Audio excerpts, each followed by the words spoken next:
Yes, lads. Nice and full. Morning. Hey, morning. Yeah.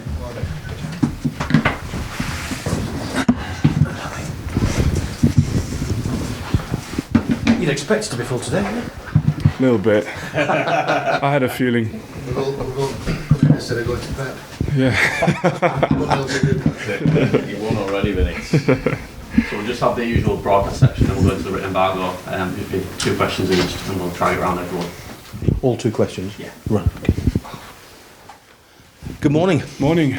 The big game is here, back to the old club. Just wonder what's going through your mind at the moment, because I know it's a draw, obviously you've been aware of for a little while, but I mean, going back to a club that's in just such good form at the moment as well.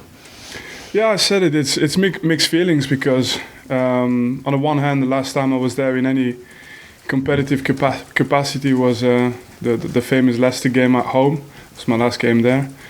But now I'm coming, obviously, as the opponent, and I think everybody at Burnley Football Club is looking forward to go to the Etihad tomorrow, and hopefully just show our best side.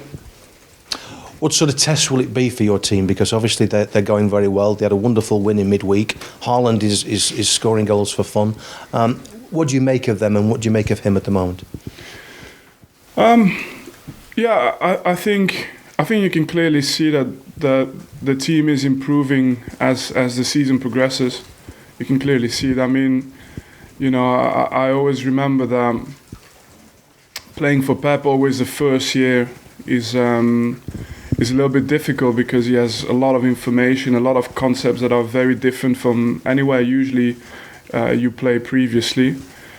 And then you've kind of got to make it happen, and I don't think any players. I remember Riyad Mahrez in his very first season. I think no matter how much money they bought him for, he was on the bench for the first season, most of it, and towards the end, then he became a very important player for us. And then ever since he's performed well. But what I'm saying is, I think Haaland has obviously had more pressure than any other player joining, because in the first season at a young age, it's expected for him to already be at his best, but he'll only get better. And you can already see clear signs of improvement in his game. His goal scoring is always unbelievable, but his overall game is improved, and it's only gonna keep improving. Would you fancy playing against him? Because I was naturally a competitor. Yes, there's a couple of big names that I played against, obviously, in my time. But I would have always enjoyed the challenge. You'd have come out on top, Vinny. The FA Cup is a special competition to many people around the world, isn't it? Has it always been that way for you? Obviously, as a player, you've won it a couple of times, but how special is it for you? I've obviously, the FA Cup was personally my first trophy in English football. And I remember the very first time we won it, we celebrated it like we won the league. It was some crazy scenes, and I think this trophy has always meant more than any other cup competition in the world. Domestic cup competition. I can only say it feels like it's harder to win it as well than the other ones, and being where we are in the quarterfinals is obviously a very good achievement for us as a club to finally be in those big games, and to have a chance to just compete at that level. Your family are Blues, aren't they, Manchester City fans? Have they said anything to you, the kids? Have they said, "Come on, Dad, make this one easy"? No, the kids are family first, always. But it's undeniable. It's a club with a special place in our hearts. But on the day, I think I can move past. I can move forward in terms of also appreciating what it means to just coach there, to bring a team there that's hopefully going to do the fans proud. And I think past the emotional, for me, there's also just the fact that it's an event for the club, and it's for the club to enjoy this day, hopefully. How much are you looking forward to that moment when you take your team out at the Etihad? Look, it's the first time, so it's obviously different. But in terms of my mindset, is no different than. I mean, my mindset is to just do my job and be prepared, and I think the core message for us is just go out there and work hard. I don't have a feeling I need to be doing anything other than trying to give maybe the 1% extra to the team. That's it. And I'm extremely grateful for every moment I've been able to experience at Man City. But I have to approach this game in the same way I've approached every game when I was a player for Man City, which is do my job and live for that. Cheers, Vinny. Give them a mark to that 11 spots. Yeah. Thank you. Oh, yeah. It's Belgian media. Sorry, guys, it will be in Dutch. They're used to it. Ja, Vincent, was je blij met de loting? Het is natuurlijk een club waar je een groot verleden bij hebt. Het is de moeilijkste loting die er bestaat natuurlijk. Dus het wordt gewoon een moeilijke wedstrijd. Maar voor onze jongens is het ook een beloning voor een mooi seizoen. En ik weet hoe moeilijk het is, dus we maken ons geen illusies. Alleen willen we hopelijk misschien dat momentje pakken. Maar ja, voornamelijk een mooie wedstrijd voor de jongens die het op dit moment echt fantastisch gedaan hebben dit seizoen. Dus je ziet het meer als een leerrijke ervaring eigenlijk voor de ploeg? Maar we zijn altijd strijdvaardig en we gaan echt hard werken. Maar het blijft, wij zijn een ploeg die de Championship wilt winnen en zij zijn een ploeg die de Champions League wilt winnen.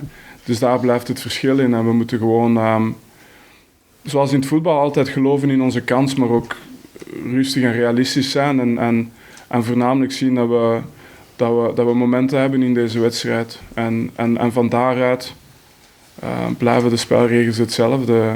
Er kan altijd iets gebeuren, maar het is altijd moeilijk.